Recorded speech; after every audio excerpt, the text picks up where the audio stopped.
Hello, everyone. Hello, welcome to this week's masterclass. Thank you so much for joining us. Today we have with us Michaela Gallardo. She's an LSDM alumna from our Masters in Design program. Michaela is a marketing executive at Carbon, and for today's session, we'll be discussing the topic that you see here on screen, exploring identity and representation through art. At the end, we'll open the session for a quick Q&A, so feel free to share your questions in the chat box and we'll read them at the end. So thank you all for joining us, and thank you, Michaela, for accepting our invitation and for being here with us today. Hello, well, it's evening where I am, so good day, good evening, wherever you guys find yourselves this lovely day. As I've been introduced, my name is Michaela Gallardo. I was in marketing. I actually just finished that job. So I'm currently just illustrating, doing design work on the side as I figure out that part of it. So welcome to my masterclass. Today I'm going to be talking about exploring identity and representation through art. I have this little illustration that you can see here. I did this, I think, a couple years ago, but this is one of the things that I do in my personal work and exploring the idea of representation and identity. So you can see here, these are a bunch of fruits and the national flower of the Philippines. So I'm Filipino. We'll get into that because it will give a little bit of context as to why this is what I talk about. If I'm speaking too fast, please just type it in the chat. But if it's fine, I'm gonna chug on at this speed. So let me just quickly go through our outline for tonight. If I can find my mouse. There we go. So our quick outline for our session tonight. First, I'm gonna do a little bit of self-introduction. As I said, my background and how I grew up gives a little bit of context as to why this is a topic or an issue that I think about when I do my illustration and design work. We'll talk a little bit about what is representation in media, but as well as how we can think about representation when we are doing design work. And then I'll talk about the project that I did for my master's last year, the project background context, and how I explored that in the final project as well as in my work outside of that. And then we have my final thoughts, and of course, a time for everybody to throw in their questions if they would like to. So let's get into it. Who am I? I am an illustrator and designer with a marketing background. So once I graduated from my bachelor's, I worked in marketing for the past 5 years. So that's what I do professionally. I also, as mentioned, I did my MA in design with the London School of Marketing and Design last year. My bachelor's degree background is something completely different. I studied comparative literature and sociology. And this kind of academic background and what I studied at school really gave me the tools to think about the world in a very critical way through different types of lenses, be it colonialism, queer theory, feminism, all these intersectional ideas, like levels of identity and levels of being that really make a person. And so this is kind of the theoretical mind frame that I really developed throughout my college years and post-college years. And those are these types of lenses also influence the work that I do now. And when I create work or when I do work, I hold these thoughts in my head and I analyze these. I analyze maybe the problem that I'm facing or the design issue or the illustration I want to do with these types of lenses in order to continue the conversation or kind of represent these issues and theories in what I do. Because I just find it really interesting. I think it's really fun, and I really like to not necessarily create work that is thought-provoking, but to create work that is thoughtful from my part, and work that is authentically and honestly trying to represent something in a way that is true to myself and to what I'm trying to say through what I do. So not to just casually come up with a concept or come up with an illustration just because it looks cool, but to also think about it in these different ways. And we'll get into that. My personal background will also inform the topic. Is I'm Filipino. So my family's from the Philippines, but I was born and raised here in Hong Kong, which is in the southern coast of China. And so I went to schools where a lot of my peers, actually all of my peers, were ethnically Chinese, and I was the only Filipino there. And I was really pushed to learn the local language. The language we speak here is Cantonese. Um, and that, in a way, also distanced myself. That caused a little bit of a gap between myself and learning about Filipino culture. My parents spoke English to myself and my brother growing up. And so I'm not so fluent in our Filipino dialect, so I'm not so fluent in Tagalog, but I'm fluent in Cantonese. And I didn't grow up watching Filipino TV shows. I didn't grow up watching Chinese TV shows either. So there was this huge cultural gap, and I wasn't able to connect with either my peers at school or with my other Filipino peers that I would meet outside of that.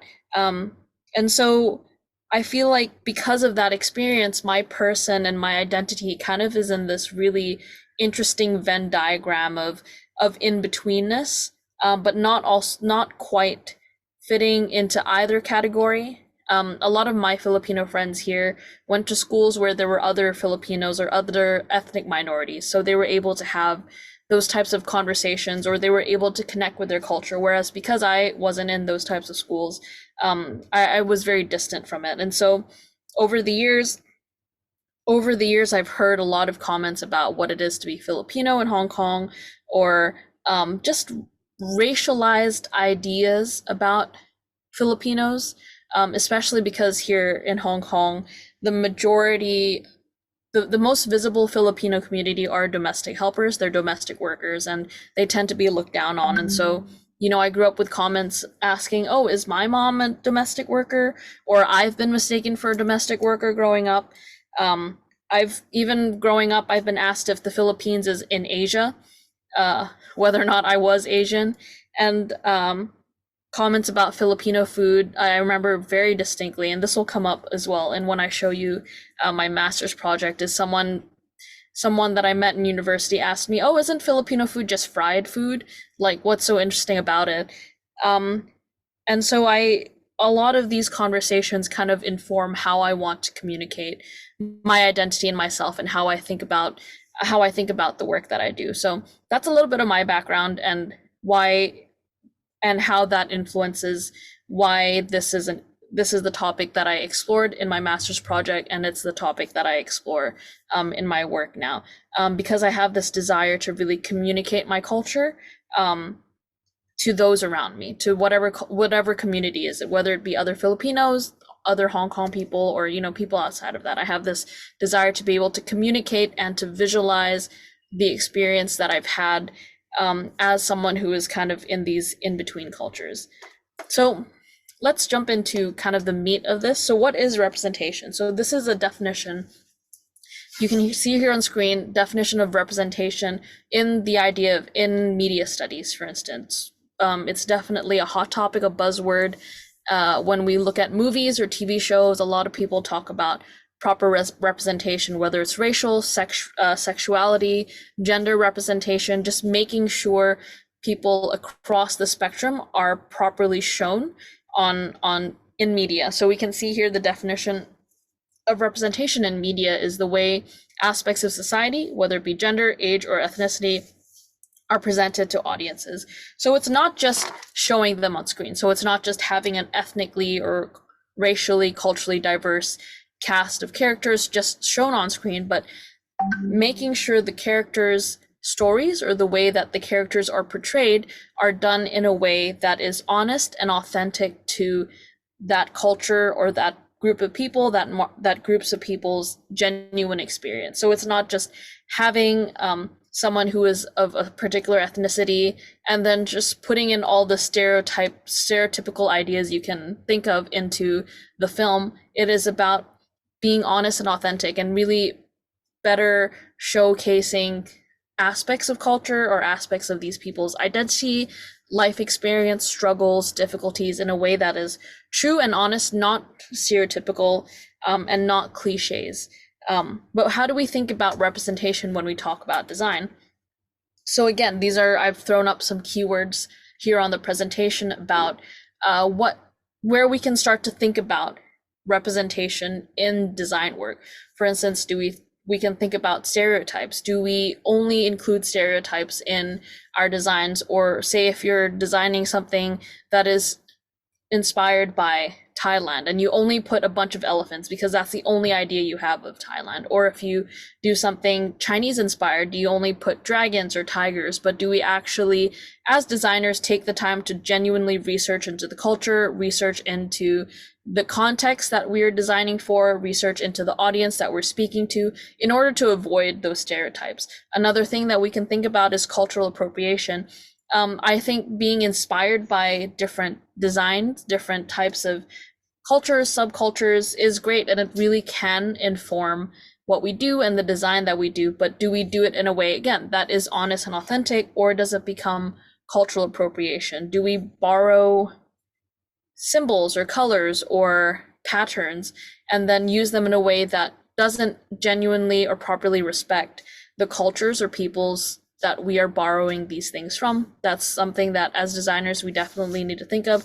Another thing is symbols and colors. This is basic design stuff that we always talk about, is that when we are using certain colors or using certain symbols, do we understand how those symbols and colors will be communicated to certain cultures? For instance, in Chinese culture, white is a color of death, whereas in a different culture, white could be a symbol of purity and innocence. And so this is stuff that we also need to think about. I threw up an example here on the next slide. I don't know if you guys recognize this character. It's a Chinese character for prosperity. Maybe you've seen it around for Chinese New Year, Lunar New Year. This is a very popular symbol that is used. This is what it looks like upright, and this is what most people think it should look like. But if we actually look into the history and how it is used, it's supposed to be posted upside down, because the way they think of it is that they want the prosperity to come down onto the dwelling place. So this is usually posted on like the door of a home, of an apartment, so that the blessings and prosperity flow into the home, not up and out of the home. But a lot of times maybe people don't really realize or think about it, and they just might, okay, I'm just going to throw this on because it looks like Chinese, it looks Chinese New Year. But do we take that extra step as a designer to really think about, okay, how would a Chinese family actually use the symbol, and how can we showcase that properly in the design that we are working on? So just to kind of give a little bit of context and background on when we think about representation in design, in illustration, and art, how can we start to think about it, and how we can be conscious of whether or not we are making work that properly represents and explores these ideas. So next, I'm just going to talk about the project that I did for my master's program, my master's final project. So my topic was Zine to be Seen, Negotiating Identity and Building Communities as Third Culture Filipino Hong Kongers. So this was my topic of interest because I personally am a third culture Filipino Hong Konger.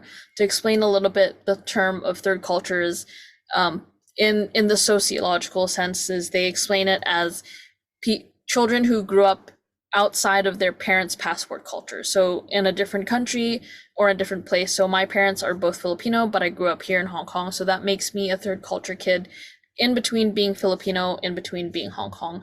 I chose to use zines as the final product and the design product for this project, because zines have this really rich history of being modes of communication for subcultures or subgroups, or kind of underground communities like the punk rock movement in the 70s, or feminist ideas, leftist ideas, queer, LGBT communities, activists, even now like climate activists. A lot of different groups would use zines as a medium to communicate with their peers, but also to, to spread their manifesto, as a platform for their voices to be heard. There are many, many different types of zines, but one of the key things when it comes to zines is this aspect of community building and giving a platform for voices of marginalized communities. So that's what I chose to do when I was coming up with this master's project.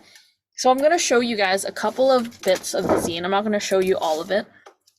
Excuse my screen. Can you guys see this? Yes? So yes. This is the zine that I made. I'm going to show you a couple of slides of where this idea of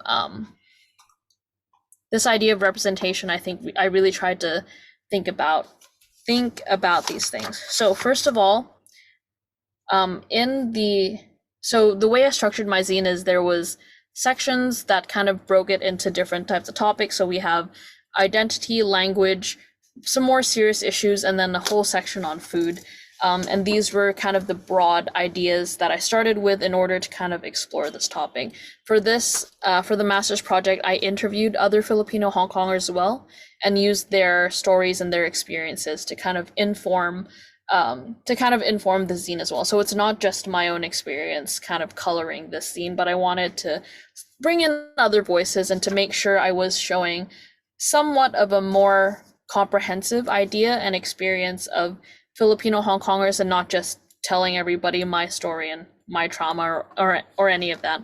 So first of all, one thing that I really thought about when coming up with the zine is how to use language. So you can see here I had the spread for each of the beginnings of the section. So what it was kind of a conversation. What you see on the left in the Chinese characters are things that people have said to me throughout my life that kind of make me questioned or uncomfortable or things that kind of started certain conversations about what it meant to be a Filipino living in Hong Kong. So for instance, what it says here is I translated here, your Cantonese is very good, where are you from? So I can speak Cantonese fluently, but I obviously don't look Chinese. So I get a lot of questions of like, how come you can speak Cantonese so well? Or how come you can do this? And I put that in conversation. On the right for all of the sections was a quote from the interviews that I would do. So someone here, one of the interviewees I spoke to said, whenever people ask where you're from and you tell them Hong Kong, they're shocked. And so you learn about the subtext of what it means to identify as something. So one thing here that I really thought about is the idea of language. Because it was a conversation between multiple communities, so what I wanted the audience for these zines were not only other Filipino Hong Kongers who could maybe read the zine and look at it and share and empathize with the situations or the thoughts that other Filipino Hong Kongers kind of put into this, but also I also thought about how I could speak to the communities outside of that. So maybe just the Chinese Hong Kong people or just the other Filipinos who don't understand the experience of growing up as a Filipino in Hong Kong. So I really wanted to bring in different languages in order to make sure that in some ways those different aspects of being are represented and shown that, yeah, you know, Filipino Hong Kongers can also speak Cantonese and they can speak English, and this is how we have existed in this space. So that's one of the things that I really tried to do, is to play into that language and how do I bring that into the communication aspect of it. Another part where I really brought in this language is the spread that you see right here. I wrote a poem about just a reflection about what is home. But as you can see here, I actually included 3 different languages in this. So you have Chinese, English is the main language, and there's some Tagalog words thrown in there as well. Again, I thought it would be a much more authentic way of showing the experience that people have of, you know, if you can speak more than 2 languages, if you can speak 2 or more languages and you have friends around you or people around you who can also speak those languages, it's very easy to code switch or to, you know, switch between languages to explain what's going on or to better represent or to better communicate your inner dialogue or your inner thoughts. And so when I was writing this poem, I also really thought about, okay, what would make it really authentic? For instance, you see words here, I'm highlighting here with my mouse, lolo, which is in Tagalog is the word for grandfather, which is what I honestly did call my grandfather. But would it be authentic or accurate if I just change that to grandfather in order to appeal to just make it all English and to appeal to an audience? Or would it be a better representation of my experience and the experience of those communities that I'm trying to talk about, to slip in these words? Or another word you can see here, tita, which is the Tagalog word for aunt. So if I switch that to just saying aunt, would that kind of be inauthentic? Would that just kind of be weird? It wouldn't actually communicate what I was trying to communicate. Another interesting part here is in this stanza, you can see there's full sentences of Tagalog and a full sentence of Chinese. So the Tagalog sentence here is something that, say, my mom and her sister would say to my brother and myself. So they would speak to us in Tagalog, whereas my brother and I can speak Cantonese, so we would speak to each other in Cantonese. So when we think about art, or when we think about trying to represent our identity and our experiences through whatever art form it is, whether here a poem, a zine, design work, illustration, how do we make sure we bring in those conversations through whatever medium we're using? And also, I think one thing that's important is to not be afraid of making things a little difficult. Like, obviously, it would be a lot easier if all of this was in English and I wouldn't have to put in any of these footnotes. I could have just written the whole thing in English to bring out that idea and that conversation of home, but then it wouldn't be, I feel like it wouldn't be as strong or as impactful as the end product that you see here, because it would try to hide or try to throw away those aspects and that bring in that genuine experience of people. Another spread that I want to show you guys that I really like is here. So this is what I call the colorism spread. So as in many cultures, in Filipino culture, colorism is a very hot topic. If you are on the darker side, you get side comments. I have friends who are, shades lighter than me, and they're considered the dark ones in the family. And, you grow up with comments of you should whiten your skin, or you don't stay out in the sun too long because you'll get dark. And I wanted, again, to have this spread to start this conversation about how we see one another in this culture and how beauty standards are represented. So this spread has a spectrum of people of like a lighter to darker skin tones, and all these comments that I've kind of attached to it are comments that people genuinely say to people of this type of skin tone. So the lighter skin, people would say, oh, your skin looks so pretty, your complexion is really nice. When you get a little darker, people might start to say, hey, maybe you should try whitening your skin. When you get dark, hey, you look way too tan. And, even I grew up with my grandma sending me whitening soap and stuff like that. But again, I think when we talk about representation, I think it's important, again, to trigger these important conversations. Because again, I could have just scrapped this entire spread and not talk about it, but I think it's when we're thinking about how to explore these concepts through art, we really have to be willing to take the first step to initiate difficult conversations with this thing. The final thing I wanted to show you guys is the whole section on food. I will show you guys in the work I do outside of this as well. I really like drawing food. There's no real reason behind it. I'm not really that much of a foodie. I don't cook, but I just really like drawing food. But again, in this final section of the zine, I did a couple of recipes. These are my grandma's recipes, but I made sure to include both Filipino recipes and Chinese recipes in order to, again, think about how, I think one of the interviewees I spoke to said here, food is a universal language. So how do we use that and bring that into conversation as well? So that's a little bits of the zine that I did for my master's program, and how I kind of tried to think about representation and explored identity through that as well. I'm going to show you guys some of the other work that I do now, some of the personal work I do as well outside of my master's degree, outside of what I do professionally. This is another series that I did illustrating food. So these are all Filipino dishes. Again, it kind of started from that comment that someone said to me about Filipino food is just fried food, because all they know of Filipino food is fried chicken, because that's the most well-known fast food chain that is kind of around the world from the Philippines. And so or they think about street food. And so I felt really insulted that there's such a rich culture of food in the Philippines, but people don't know about it. So that's one of the reasons why I started this series. I also thought it was funny because Filipinos eat a lot of pork, and a lot of Filipinos have high cholesterol. So that was also a little bit of a funny inside joke to fellow Filipinos of like, look at all this unhealthy stuff that is in our food. But when I was thinking about how to do this and how to kind of show the different aspects, you can see here what I like communication design, so we can see here what I'm trying to communicate is there's a little paragraph kind of explaining what the dish is, and then for all of the ingredients that you can see listed here, I listed them in 3 languages.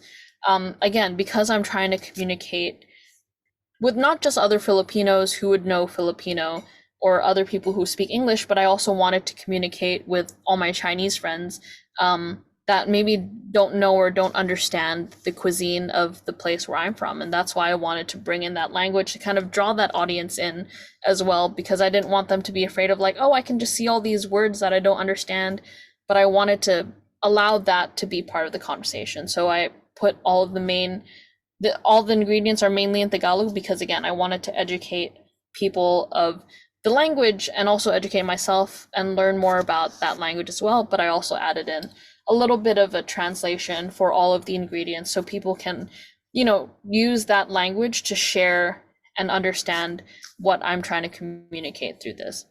The next thing that I have put up here, I did this for an illustration course I did before the master's. This was a packaging design for a bunch of ice popsicles, so like little stick ice creams.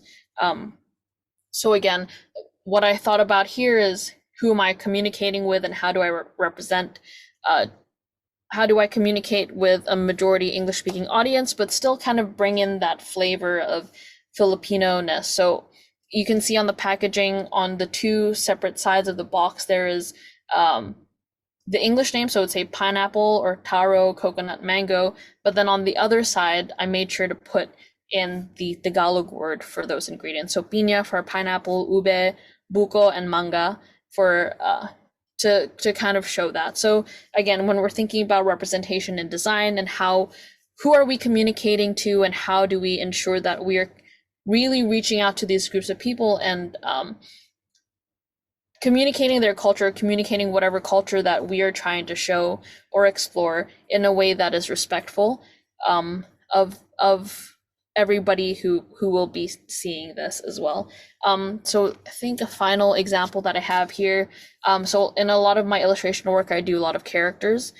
So one thing that I really think about when I'm coloring in these characters is to think about color, to think about skin color. Again, in media, this is one hot topic of like, how do we make sure all different races and ethnicities are properly represented? So when I am doing illustrations that have kind of a bunch of different characters, I always make sure to include a spectrum of skin color. So you can see here in both of the illustrations that I've thrown up here, I've made sure to kind of vary their skin tones and to have that contrast to make sure that, okay, this is what I'm representing and the society that I see around me is a society that is varied and that has a bunch of different people of a bunch of different backgrounds. And I really want to communicate that and make sure that it's properly there. So just a couple of final thoughts before we kind of go into the Q&A. No matter what art form we're working in, so I work in illustration and design, whether it's music, packaging design, poster design, infographics, when we're thinking about representation and exploring the idea of identity, we always have to think about the audience that we're speaking to, both the audience of people that we're trying to represent or communicate, but also the audience of who will receive this and how they will receive it. And I think as designers, it is important for us to always keep that in mind. I think the other thing that I wanted to bring out is also maybe sometimes we're not the best person to design it. For instance, if someone came up to me and asked me to design a Korean inspired illustration, I would say I'm not the best person to do that. So I think also knowing our limits as designers and allowing other people's or other designers who might be better able to have that conversation or to bring out those ideas is also something that we can do as designers as well, to kind of explore this and to make sure that what we're doing really gives justice to the communities that we're speaking to. Yeah, so that's the end of my little session. Thank you guys. If you have any questions, please I think the floor is open. Yes, thank you so much, Michaela. Thank you for your presentation. Yes, we'll now open the session to some questions or some comments. If anyone has anything that they want to share, feel free to open your mics, or if you want, you can just write them in the chat. But in the meantime, I just wanted to take a moment to thank you once again, Michaela, for your fantastic presentation on this topic. It's such an engaging and an eye-opening session, and you can really sense your passion and for this topic. And I agree that it is incredibly important theme. And it's clear that art can be and is a powerful tool, and we must use it for the greater good. And let me also say that your art and your designs are really remarkable. So Thank congratulations. you. So we have here a comment from Paula that just left, thanking you. It's quite insightful. Thank you for sharing. And she's looking forward to seeing more of your work. I have comments. Okay, Yeah. go ahead. I could talk hours probably about the whole Philippines, Hong Kong, China culture and where you fit in that, but maybe that's too personal. So I won't go to that. But I would just like to comment when you talked about the part you talked about the skin color and how this is treated in the comments about, oh, maybe you should don't stay too much in the sun, you should lighter your skin. And I'm from Brazil, and this is really present right now. This is a big discussion happening in Brazil because for obvious reasons we are like probably out of Africa. We are like one of the most black countries in the world. And right now, Brazil started to face this issue and talk about skin tones and races. And a lot of friends, and I heard that from my friend the last time I went to Brazil. And he was like, I heard from my grandmother. I grew up with my grandmother and my parents saying that I shouldn't stay too much in the sun, that I should try to find ways to light my skin. So it's interesting to know that the same thing happens like in the other side of the world, like the same comments. So that's the only thing I wanted to say. It's interesting to see that the same phenomenon. Yeah, it's definitely a universal issue. Even my Chinese friends who, Chinese people are on the lighter skin side, they get those types of comments as well. So it really is, it's such a deep-seated issue in kind of our world about this whole idea of skin color. Definitely. Yeah. I'm glad that it resonated with you. I'm glad that it added to this Yeah, it was conversation. very interesting. Yes. Yeah. Very good to know that this is going into the design world, right? Yeah. Thank you. Congratulations. Congratulations. Very good. Thank you. Thank you, Pedro, for your comments. I don't know if there are any more questions. If not, I believe we can finish this masterclass here. I want to thank everyone for joining us this afternoon, and we hope to see you again soon in another masterclass, perhaps. And thank you once again, Michaela, for being here with us today. Thank you, Thank you. and Thank you have for a having great me. day. Yeah, you too. Bye. Bye. Bye.